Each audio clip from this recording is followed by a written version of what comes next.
శ్రీగురుభ్యో నమః. హరి ఓం. ఈశానా సర్వవిద్యానామీశ్వర సర్వభూతానాం బ్రహ్మాధిపతి బ్రహ్మణోధిపతి బ్రహ్మ శివో మే అస్తు సదా శివోం. పంచాంగ శ్రవణం అనేటువంటిది ఉగాది రోజు మనం జరుపుకుంటూ ఉంటాం. 2026 అనేటువంటిది తెలుగు నామ సంవత్సర ప్రకారంగా చెప్పుకోవాలి అంటే కనుక మార్చి 19వ తారీఖు నుంచి ప్రారంభమవుతుంది. అయితే కొంతమంది తమ యొక్క ఆలోచన విధానాల్ని అంటే న్యూ ఇయర్ నుంచి కొత్త జీవితం ప్రారంభం చేద్దాం, న్యూ ఇయర్ నుంచి ఒక కొత్త గోల్స్ ఏర్పరచుకుందాం, ఈ న్యూ ఇయర్ నుంచి నా జీవితంలో కొన్ని చెడు వ్యసనాలు వదిలేద్దాం, ఈ కొత్త సంవత్సరం అంటే ఆంగ్లనామ సంవత్సరం అయినటువంటి జనవరి 1వ తారీఖు నుంచి కూడా నేను ఇలా మారదాం అనుకుంటున్నాను, నా యొక్క ఆలోచన విధానం కానీ స్థిరాస్తులు కానీ నేను ఈ సంవత్సరం నుంచి ఇంకా అప్పులు చేయడం కానీ అప్పులు ఇవ్వడం కానీ మానేద్దామని కొన్ని నిర్ణయాలు కొంతమంది తీసుకుంటూ ఉంటారు. అటువంటి వారు జనవరి 1వ తారీఖు నుంచి 2026 డిసెంబర్ వరకు కూడా ఏ విధమైన ఫలితాలు ఉండబోతున్నాయి అనేది మాత్రం తెలియజేసుకుందాం. ఇది కేవలము ఆంగ్లనామ సంవత్సరాన్ని అనుసరించి మాత్రమే మీకు చెప్తున్నటువంటి పంచాంగ శ్రవణం. జాగ్రత్తగా వినండి, గుర్తుపెట్టుకోండి. ఇది పంచాంగ శ్రవణము కాదు. పరాభవనామ సంవత్సరం జరిగేటువంటి మార్పులు కానీ స్థితులు కానీ చెప్పడం లేదు. కేవలం ఆంగ్లనామ సంవత్సరాన్ని ఆధారంగా చేసుకుని నా జీవితంలో కొన్ని మార్పులు కానీ కొన్ని చెడులు కానీ వదిలేస్తాను ఈ న్యూ ఇయర్ నుంచి అని కొంతమంది ఆలోచించుకుంటున్న వారి స్థితులు అనుసరించి మాత్రమే మీకు ఈ యొక్క ప్రిడిక్షన్, ఈ జాతకం అనేటువంటి చెప్తున్నారు. ఇది కూడా ఎందుకు చెప్తున్నారు గురుగారు, పంచాంగ శ్రవణం రోజే చెప్పచ్చు కదా అని అంటే, జనవరి 14వ తారీఖున అనురాధ నక్షత్రం అంటే జనవరి 14 బుధవారం అండి. బుధవారం రోజు జనవరి 14 బుధవారం అనురాధ నక్షత్ర సింహలగ్నం నందు సూర్యుడు మకరంలోకి మారుతున్నాడు. దీనివల్ల కొన్ని రాసుల వారు అంటే ఉన్నటువంటి ఈ 12 రాసుల్లో కొన్ని రాసుల వారికి ఆలోచనలు మారుతూ ఉంటాయి. అయితే ఈ ఆలోచన ఏ విధంగా మారబోతోంది అనేటువంటి విషయం, ఈ మారినటువంటి ఆలోచన వల్ల మీరు తీసుకునే నిర్ణయాలకి వల్ల మీరు అప్పులు పాలవుతారా, లేకపోతే విదేశాలకు వెళ్ళి స్థిరపడేటువంటి అవకాశం ఉంటుందా, లేకపోతే ఏదన్నా వివాహం జరగడం లేదు ఈ సంవత్సరం వివాహం జరిగే అవకాశం ఉందా అనేటువంటిది ఖచ్చితంగా రవి సంక్రమణ తదనంతరం మనలో కొన్ని మార్పులు సంభవిస్తాయి. ఆ మారినటువంటి స్థితిని అనుసరించి మాత్రమే మీకు ఈ పంచాంగ శ్రవణం 2026 జనవరి 1వ తారీఖు నుంచి డిసెంబర్ 31వ తారీఖు వరకు కూడా నా జ్ఞానాన్ని ఉపయోగించుకుని అమ్మవారి అనుగ్రహంతో నా తండ్రి యొక్క ఆశీస్సులతో మీకు తెలియజేయడం జరుగుతుంది.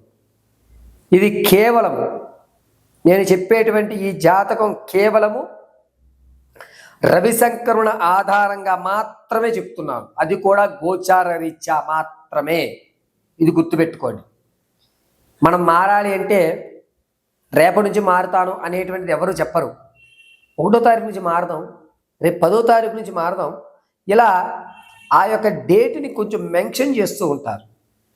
ఎవయా ఇల్లు ఎప్పుడు కొందాం, నెక్స్ట్ ఇయర్ కొనేస్తానండి, తర్వాత సంవత్సరం జనవరి 10-15 తర్వాత శుభగడియలు వస్తున్నాయి కదా, రవి మారిన వెంటనే ఇల్లు కొనేటువంటి ఆలోచనలో ఉంటాను. యా చెడు వ్యసనాలు ఎప్పుడు మానేస్తున్నావు, రేపు న్యూ ఇయర్ నుంచి మానేద్దామండి, న్యూ ఇయర్ రోజు ఒక్కరోజు అనేటువంటి మాటను అనుసరించి మాత్రమే నీకు ఈ ప్రిడిక్షన్ అనేది చెప్తున్నాను.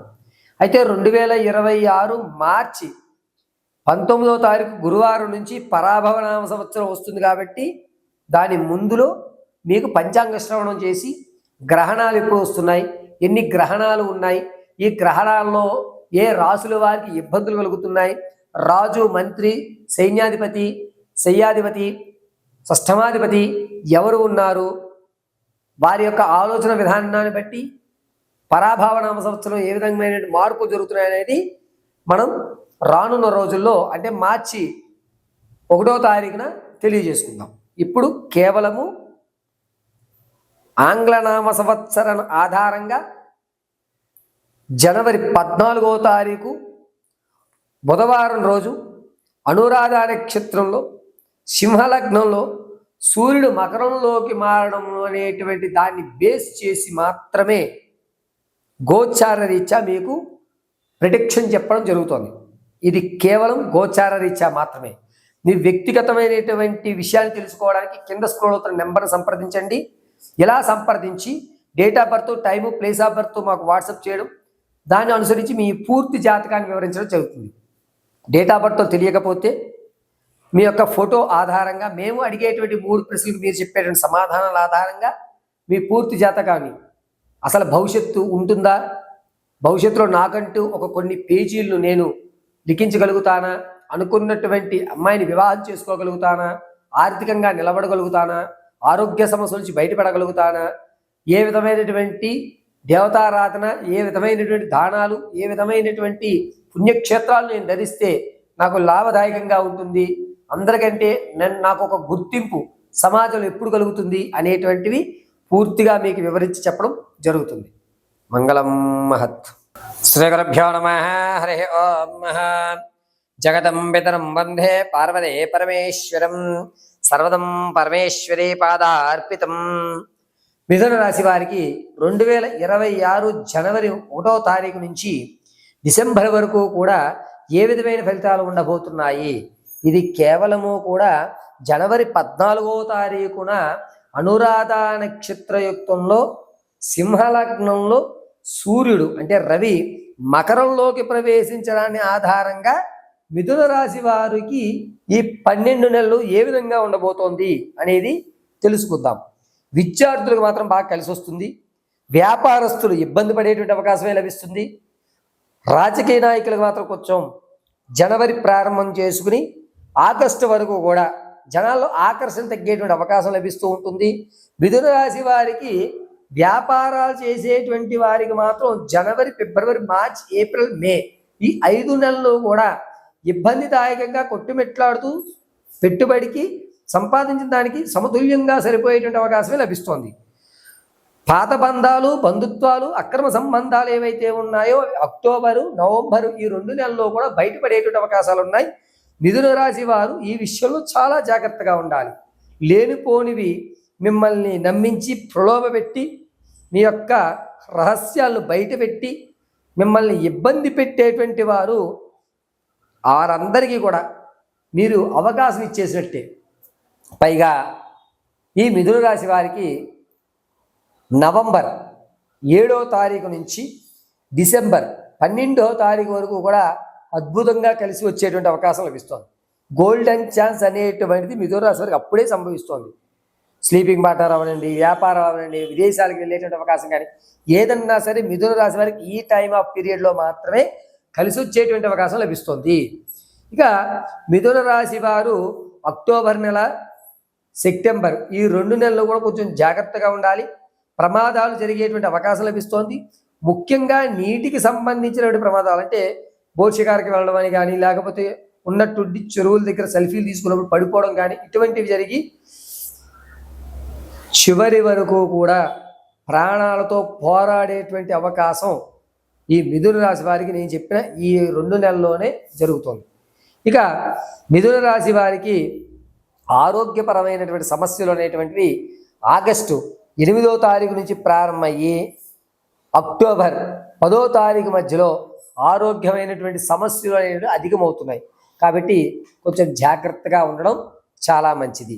మిథున రాశి వారు శత్రువులు ఎవరైతే ఉన్నారో వారిని మీరు తిప్పికొట్టడానికి ఏ ప్రయోగమైనా కానీ అది తిప్పికొట్టాలి అంటే కనుక అది కేవలము ఫిబ్రవరి 8వ తారీఖు నుంచి మార్చి 19వ తారీఖు అంటే తెలుగు నూతన సంవత్సరం ప్రారంభమయ్యే ముందు వరకు మాత్రమే శత్రువును తిప్పికొట్టేటువంటి అవకాశం లభిస్తోంది తప్ప పరాభవన సంవత్సరంలో ఎట్టి పరిస్థితుల్లో శత్రువును మనం ఏం చేయలేము. శత్రువు మన మీద విజయాలు సాధించడం అనేటువంటిది మిథున రాశి వారికి ఈ సంవత్సరంలో జరుగుతూ ఉంటుంది.